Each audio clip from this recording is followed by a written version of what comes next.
The harsh fluorescent lights of the hospital hallway flickered above Alia's head, making her already pounding headache worse. She sat hunched on the metal bench, her shawl pulled tightly around her shoulders, rocking her baby boy gently as he whimpered against her chest. His tiny breaths were shallow, his skin pale. She forced herself to look at the paper in her lap again, the hospital bill. The number at the bottom stared at her like a cruel taunt. 8 million Pakistani rupees. She let out a strangled laugh, one that turned into a sob. That much money might as well have been a mountain she was expected to lift. Her baby needed heart surgery. Without it, the doctors had said, he wouldn't survive. Alia's lips trembled. She worked double shifts at the diner down the street, barely making enough to cover rent and formula. She had no parents to call, no savings hidden away, no rich relatives who could swoop in to help. All she had was a cousin who occasionally lent her small amounts when she begged enough. Her hands shook as she pulled out her old, cracked phone. She scrolled through her contacts, eyes blurring with tears. Maybe, just maybe, her cousin would pick up this time. She took a picture of the bill with trembling fingers. Then she typed out the message, her desperation spilling into every word. Please, I beg you. My baby's surgery can't wait. I'll work for you my whole life if I have to, just don't let him die. I'll pay back every rupee, I swear it. Her thumb pressed send before she lost the courage. The little check mark appeared, and Alia sank against the wall, clutching her son closer. But minutes passed, then 10, then 15, no reply. Her heart twisted painfully in her chest. She had poured her last ounce of dignity into that message, and still, silence was her only answer. Then, her phone buzzed. A new message. She snatched it up, expecting her cousin's familiar name. But instead, it was from an unknown number. She frowned, confused, until her eyes landed on the words. Unknown number. $2 million has been wired to the hospital under your name. I'm on my way. Alia blinked. Her mouth fell open. What? Her first thought was that this had to be some cruel scam. Someone playing with her misery. Who in the world would send that much money? She couldn't even imagine $2 million. She was about to delete the message when footsteps pounded down the hall. The hospital accountant, usually so cold and strict, came rushing toward her with wide eyes. Miss Alia, he asked, nearly out of breath. Yes, she whispered, holding her baby tighter. He looked at her like he had just seen a miracle. The payment, your bill, everything has been covered. $2 million was transferred directly to the hospital fund under your name. Alia's world tilted. She gripped the bench to keep from collapsing. What did you say? It's true, he insisted, waving a paper in the air. The surgeons have been notified.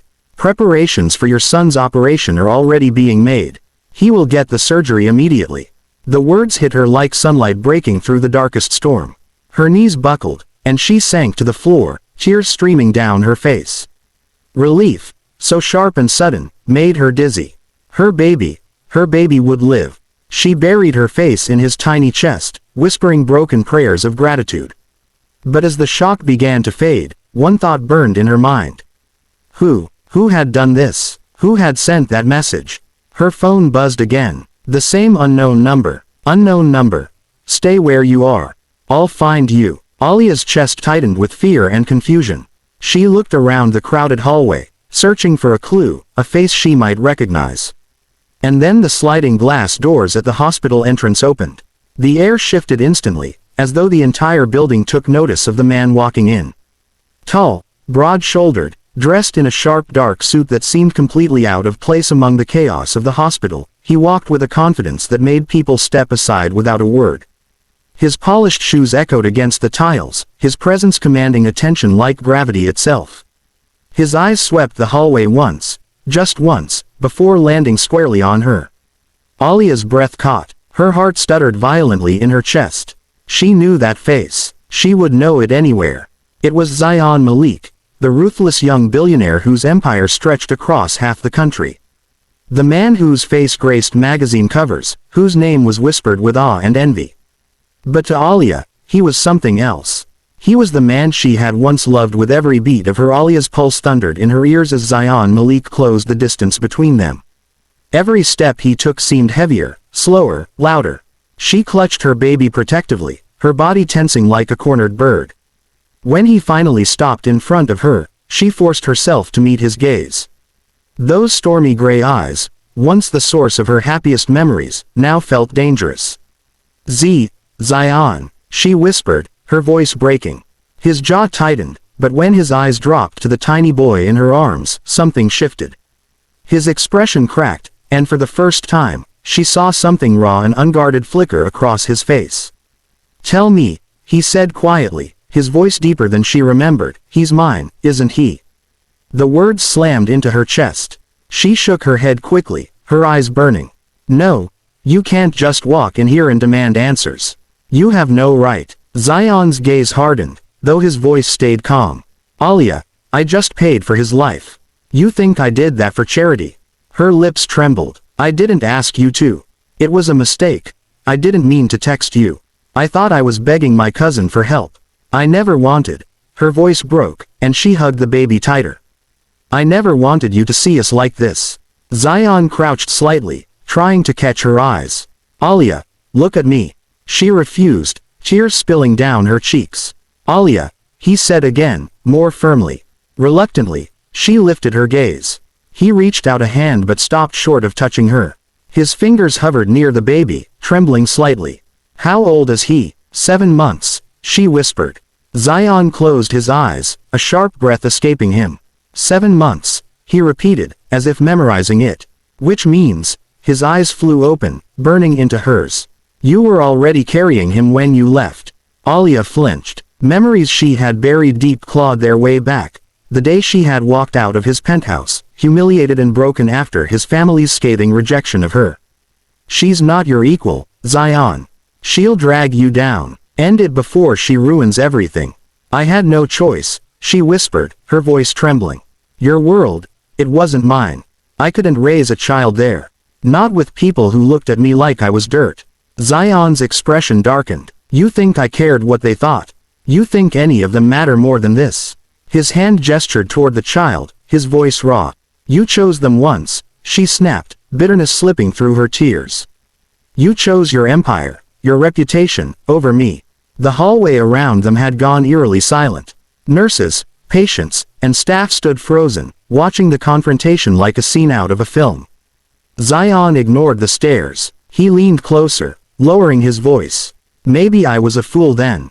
But I won't make that mistake again. Not when it's about my son. Not when it's about you." Her heart thudded painfully. She wanted to believe him, wanted to melt into his words, but the scars of the past held her back. "I don't need your pity," she whispered. "I've survived this long without you. I can keep surviving." Zion's jaw clenched. "This isn't pity, Alia. This is responsibility. This is," his voice cracked slightly, the mask of control faltering. "This is me realizing I almost lost both of you today." She gasped softly, stunned by the vulnerability in his tone. Zion Malik, the untouchable billionaire known for his ruthless business deals, was looking at her with pleading eyes. He finally reached out, gently brushing a finger against the baby's tiny hand. The infant stirred, curling his fist around Zion's finger instinctively. Zion's breath hitched. His shoulders shook faintly as he whispered, "He's perfect. Just like you." Alia bit her lip, unable to hold back her sobs. The baby's grip on him felt like fate itself pulling them together. Zion lifted his eyes to hers again, determination burning in them. $2 million won't erase what happened. It won't buy forgiveness, but it will give our son a future. And I promise you this, Alia, I will give him more than money. I will give him my name, my protection, my love. I will give you everything I should have given years ago." Her chest heaved with conflicting emotions. "And what if I can't trust you again? Then let me earn it," he said simply. "One day at a time. For him. For us." Alia stared at him, torn between fear and hope. For years, she had dreamed of hearing those words, only to tell herself they were impossible. Yet here he was, kneeling before her, their son's tiny hand anchoring them together. Maybe, just maybe, fate had not been cruel after all. Maybe sending that desperate message to the wrong number wasn't a mistake. It had been destiny, guiding her back to the man she once thought was lost forever. Heart, the man who had broken her when their worlds tore them apart. And now, he was walking straight toward her.